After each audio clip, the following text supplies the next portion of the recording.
السلام عليكم ورحمة الله. أنا آلاء عبد الرحمن من كلية الطب البيطري جامعة القاهرة. هنتكلم النهاردة عن البودي فلويدز. حاجة هتكلم عليها هو collection of urine sample.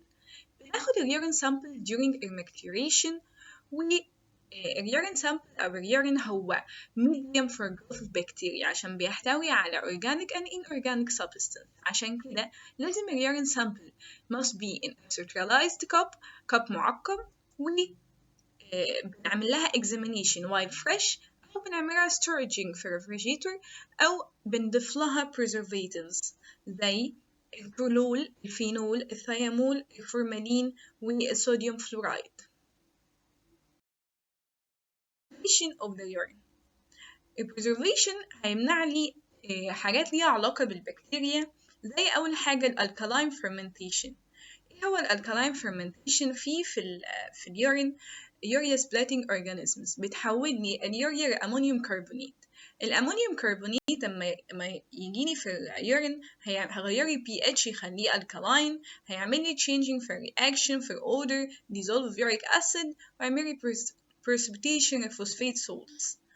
تاني حاجة إن لو في بكتيريا growth، البكتيريا هي عبارة عن بروتين، فهيديني albumin في اليورين، فدوت false positive albumin test، فالpreservation هيمنع لي البكتيريا growth ده.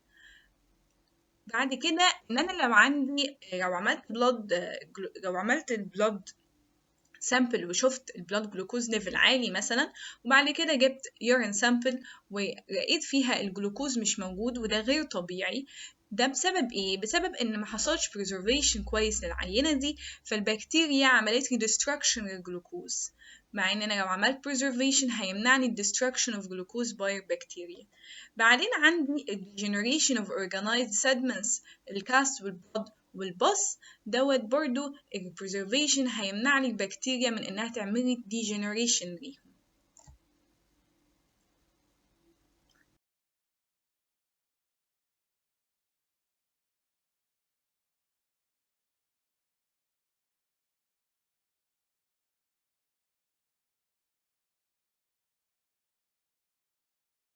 Physical properties of urine هي الفوليوم، الأودر، الكولر، الرياكشن، السيدمنتس، الأسبكت، السبيسيفيك جرافيتي. طيب هنتكلم عن الفوليوم. أول حاجة الفاكتورز affecting الفوليوم هي normal factors و pathological factors. النورمال factors أول حاجة الأنيمال species، بيختلف اليورين فوليوم حسب الأنيمال species. الدايت، لو أنا أكلت الأنيمال food intake high concentrated في البروتين والسولت، البروتين دوت الإند برودكت بتاعه هو يوريا، اليوريا osmotically بتاخد المية كتير وتنزل في اليورين. الفلويد intake and temperature، لو حصل normal decrease أو normal increase التمبريتشر بتأثر، وبرضو الفلويد intake بيأثر. الnormal decrease في حالة السمر عشان المية بتطلع بكذا طريقة زي السويتنج، العرق. الفاستنج أثناء الصيام يحصل absorption كتير، أو حصل إن الفلويد intake ما كانش كتير. الnormal increase في الوينتر after excessive fluid intake and excessive beverage coffee أو tea. ليه الكوفي والتي بيعملوا لي normal increase في اليورين فوليوم؟ عشان الكوفي والتي فيهم كافيين، والكافيين يأثر على البيتيوتري ما يخليهاش تطلع لي ADH، ما يحصلش ري absorption للووتر. طيب تاني حاجة بتأثر هي pathological factors. أول حاجة البوليوريا هي abnormal increase in urine volume، oliguria abnormal decrease in urine volume، anuria complete cessation of urine output. البوليوريا ايه الكوزز اللي بتعمل لي بوليوريا؟ أول حاجة الدايابيتس mellitus. ايه هو الدايابيتس mellitus؟ هو بيبقى high levels of glucose في البلد، وبالتالي الكدني هتحاول تتخلص من الجلوكوز الزيادة، فهينزل لي في اليورين. طيب تاني حاجة الدايابيتس insipidus. الدايابيتس insipidus دوت بيسموه السكر الكاذب، لأن البلاد جلوكوز ليفل نورمال، ولكن في الكدني فانكشن ما عملتش ري absorption للجلوكوز ده، وده بسبب كمان ال ADH هرمون. طيب تالت حاجة الكرونيك نفرايتس. الكرونيك نفرايتس هو long term inflammation of the glomeruli. الجلوميريولز هي اللي بيحصل فيها الفلتريشن of blood. ايه الأسباب اللي بتعمل لي chronic nephritis؟ زي الأوتو immune disorders، إن الجسم بيهاجم نفسه. الهاي blood pressure، persistent high blood pressure can damage your blood vessels in the kidneys and contribute to the chronic nephritis. طيب ايه symptoms اللي بتبان على المريض؟ swelling في legs والankles والفيت، high blood pressure، foamy urine والblood in urine. ودي بالصورة بتوضح لي chronic nephritis و stages of chronic kidney disease. من الحاجات اللي بتسبب لي polyuria برضو هي certain diseases of nervous system. المفروض إن ال secretion of ADH هي affect the reabsorption of water. ده في الحالة الطبيعية الصورة بتوضح لي إن ال ADH يأثر لي على الكدني ويعمل reabsorption للwater. طيب في حالة إن مفيش ADH، ال ADH مش يعني مفيش ADH فمش هيحصل reabsorption للwater. طيب عندي hyperparathyroidism في حالات الباراثايرويد هرمون لما يعلى too much calcium في الدم هي affect الكدنيز process of urine والability للreabsorption الصوديوم. طيب فعشان كده اللي هيحصل ان الكالسيوم والصوديوم هيحصل لي ان هما هينزلوا في اليورين كتير follows it causing increased urination والwater. بعد كده الانتك of diuretics، الهايبرتنشن patients بياخدوا diuretics، فالdiuretics بتزود لي الصوديوم وبالتالي الووتر ويحصل برضو excessive urination. الأوليجوريا أسبابها acute nephritis. حصل acute nephritis، حصل recent inflammation. اللي حصل narrowing للlumen of tubules، زود لي interstitial pressure والintratubular pressure، pressures opposing hydrostatic pressure. عشان كده هيقلل لي النت filtration pressure اللي هو مش هيحصل لي filtration للبلد فيعمل لي oliguria. تاني حاجة الفيفر والبرنس، حصل dehydration فحصل لي oliguria. الفلويد lose، الهemorrhage، الvomiting، الdiarrhea.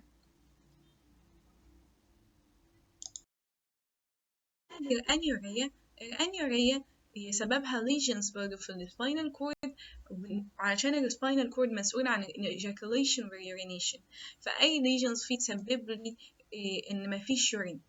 severe acute nephritis، بعدين الستونز اللي ممكن تبقى تعمل لي obstruction urinary outflow زي الستونز في الرينال pelvis، في الكالكس، في اليوريتر. وبعدين التيومرز especially in male prostatic cancer، البروستاتا لما تتضخم تعمل لي pressure على ال urinary bladder ويمنع لي ال urination. هنا هنتكلم على الcolor. urine color of urine هو amber أو straw yellow. ده due to urochrome pigment اللي بتطلع constant for each individual 7.5 ملي جرام per day. abnormal color لا إما pale yellow أو colorless، the result of urochrome pigment حصل لها dilution. ده in case of polyuria هو urine volume زاد، أو dark urine due to concentration of urochromes in case of oliguria. وهنا بيوضح لي الألوان بتاعة اليورين لو حصل pale أو dark.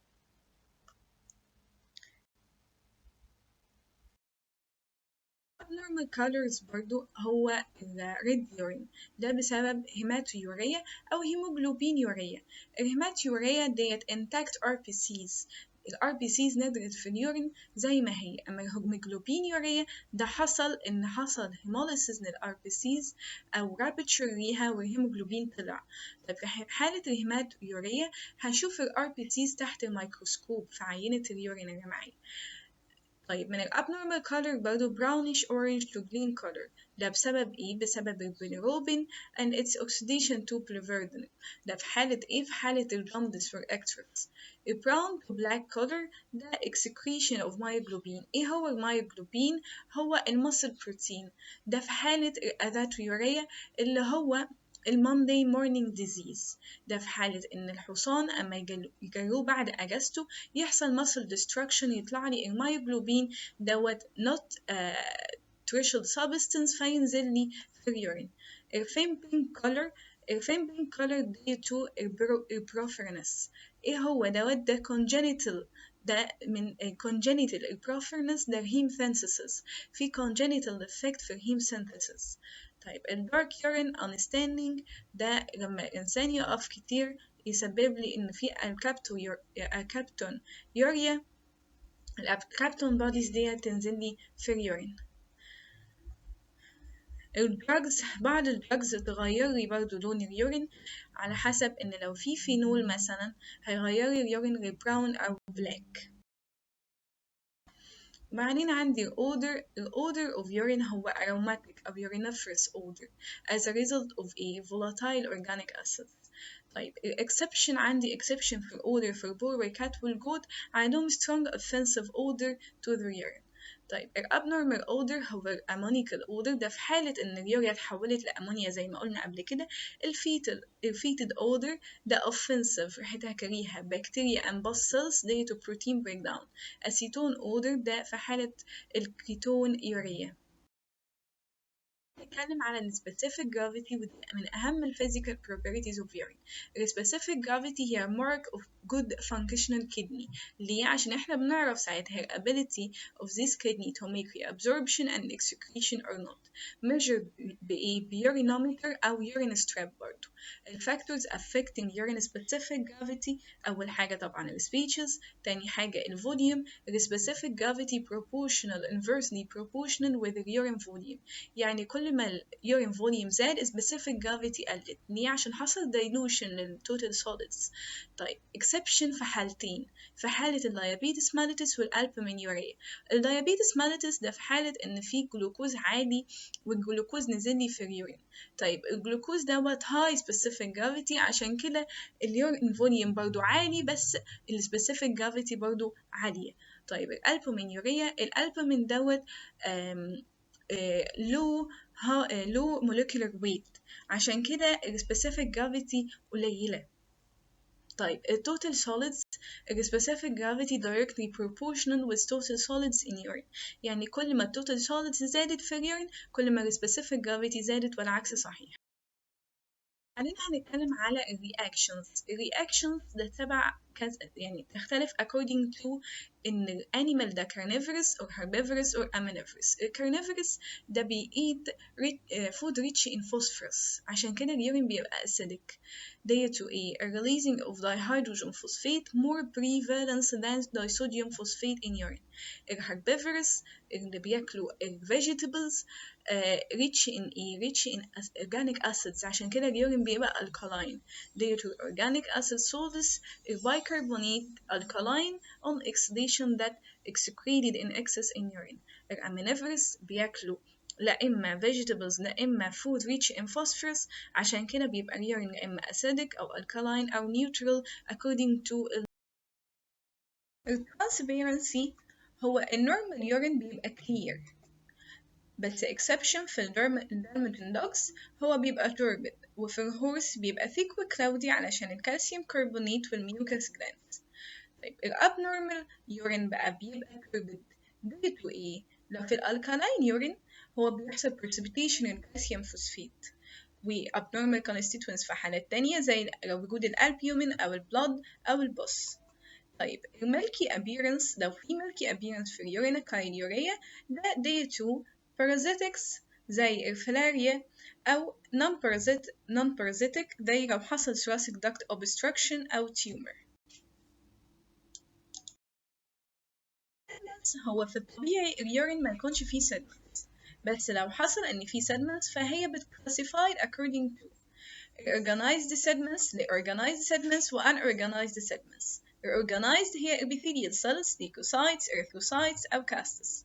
unorganized sediments ده على حسب الأسيدك urine بيبقى في يوريات أو كالسيوم أوكزاليت، في الألكالاين يورين كالسيوم أو مغنيسيوم فوسفات.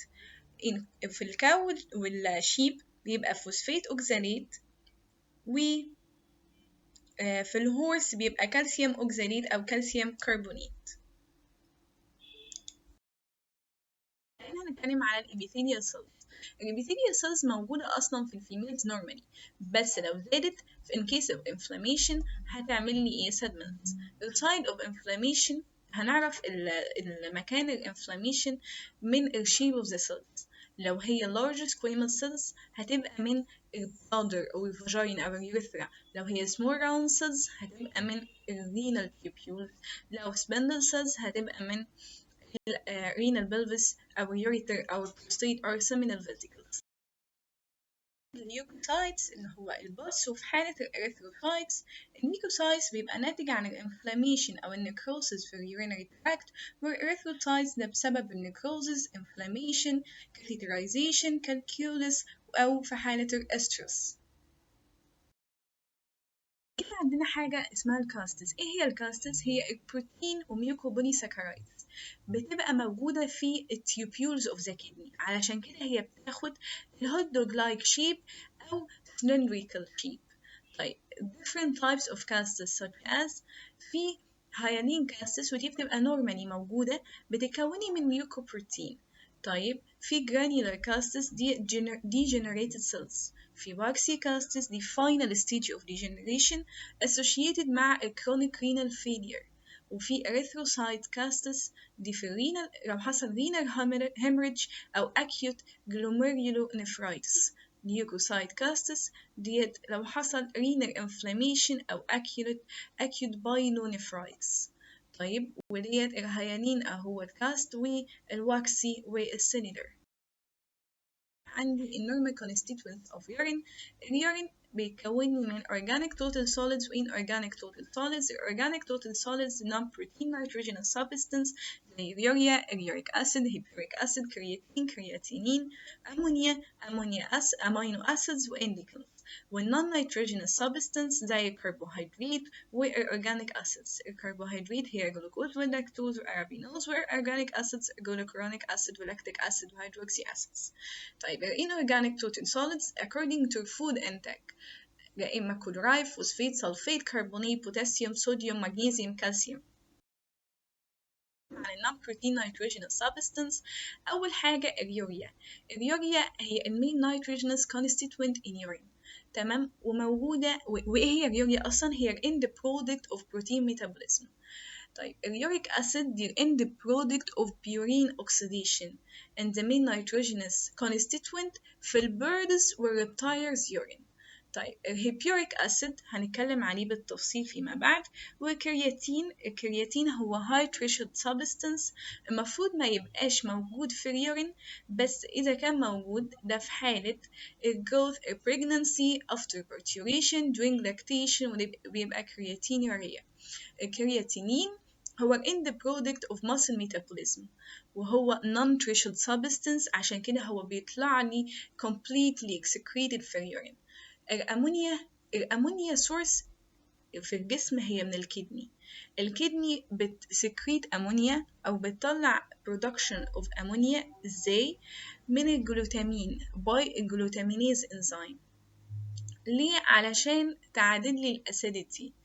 تمام. الأمينو acids in urine may be found as free threonine histidine أو combined form as glycine and hippuric acid هنتكلم عليه في الهيبيوريك acid.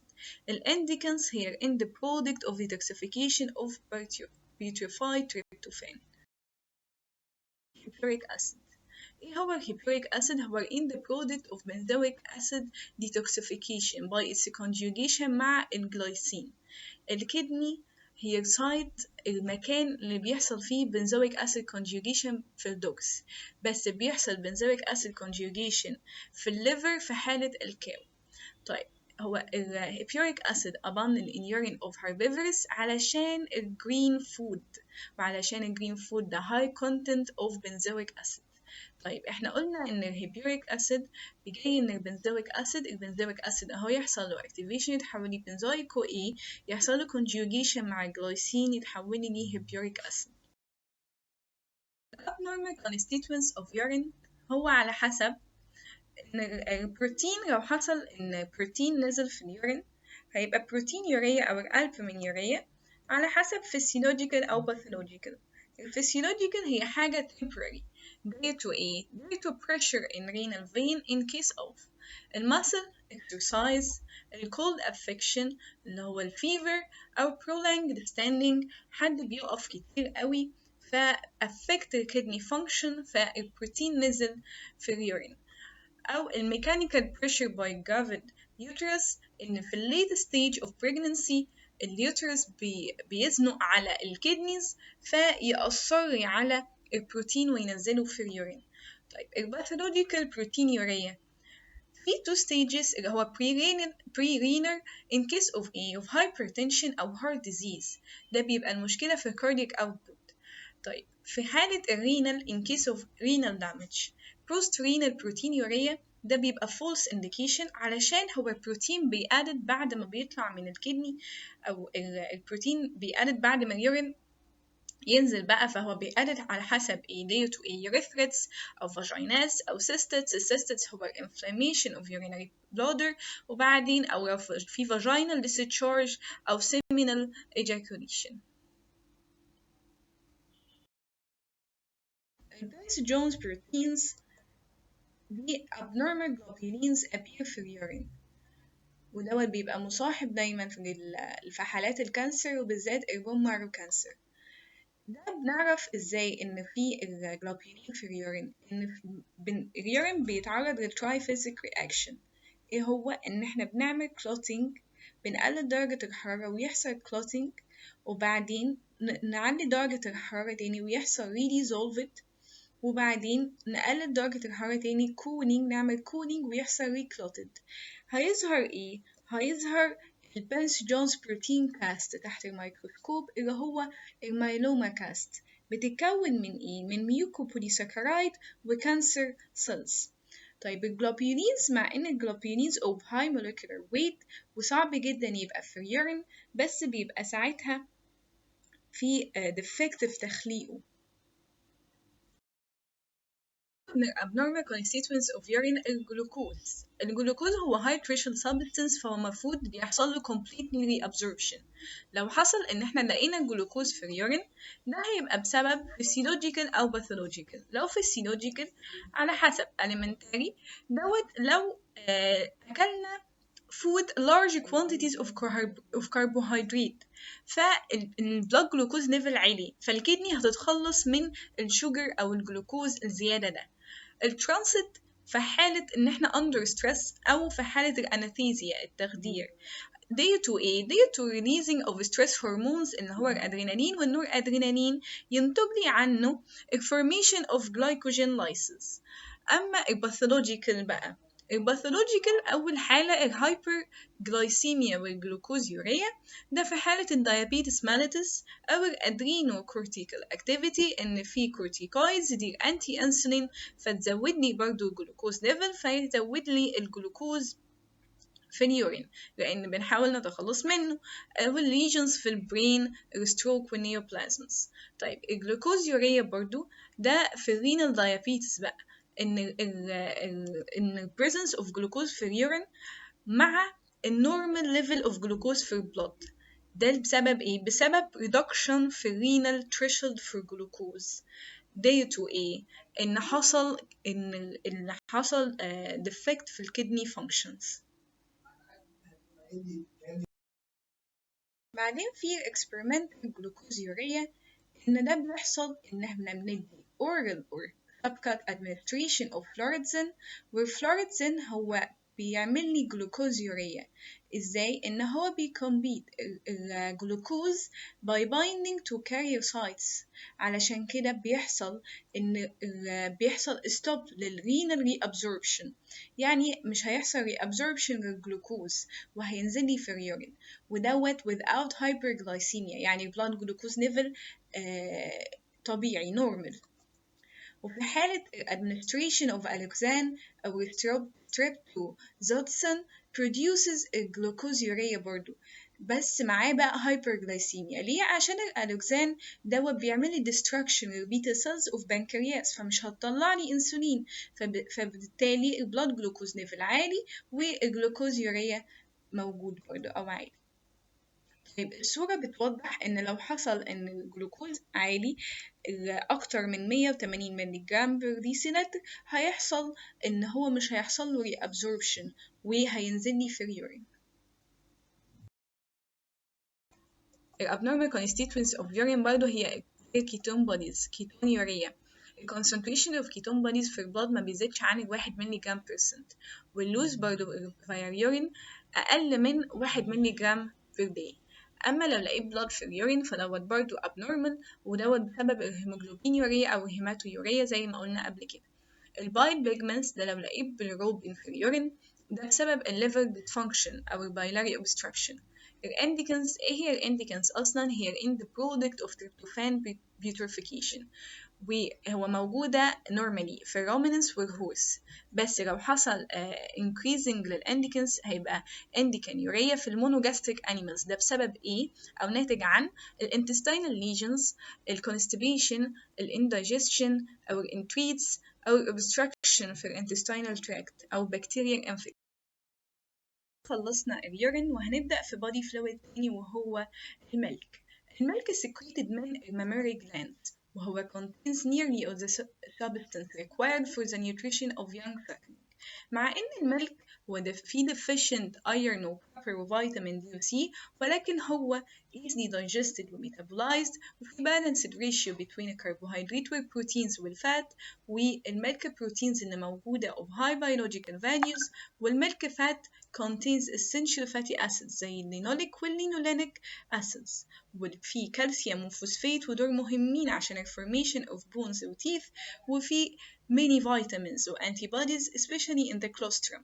واللاكتوز هو suitable carbohydrate for infant، وهو non-fermentable و less liable to produce gas و laxative و less sweet ومش هيسبب لي vomiting. الملك composition هو varies according to the species, the diet, the period of lactation والهرمونال secretion. طيب ايه الملك composition؟ هو water، ملك fats زي triacid glycerol، لاكتوز وهو ال only carbohydrate of milk، والبروتينز زي الكازيين، اللاكتوالبيومين، اللاكتوالبيونين وجلوبيونين واميونوجلوبيونين، ودول proteins of high biological values، وفي mineral matter وفي enzymes وفيتامينز و another inorganic substance. طيب قلنا إن اللاكتوز هو characteristic ب less sweetness, non-fermentable, laxative, easily digested by lactase enzyme in the neonate into glucose و galactose. طيب proteins of high biological values هي في positive relationship between the protein percent in milk وال growth rate of the suckling newly born. يعني كل ما الملك proteins بتاعته زادت كل ما النسبة newly born suckling animal هيزيد، ال growth بتاعه هيزيد. طيب هنتكلم على الميلك ساورينج والميلك كاردنينج. ايه هو الميلك ساورينج؟ هو الزبادي، والكاردنينج هو القشطة.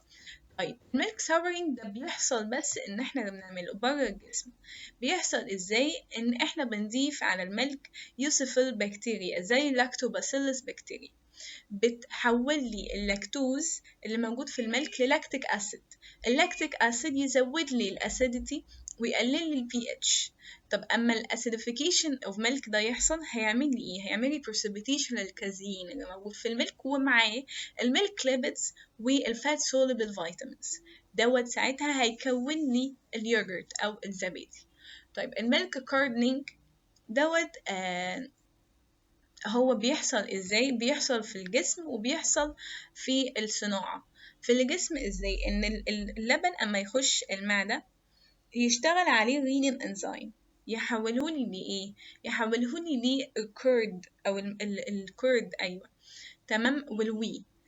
الكرد دوت اللبن المتخمر جوه ده إيه اللي هيحصل له؟ هيسمح إن البيبسين انزيم يعمل له هيدروليسيس للبروتين ده، فيديني essential amino acids مهمة للبناء الجسم، و بتدخل في حاجات كتير essential amino acids.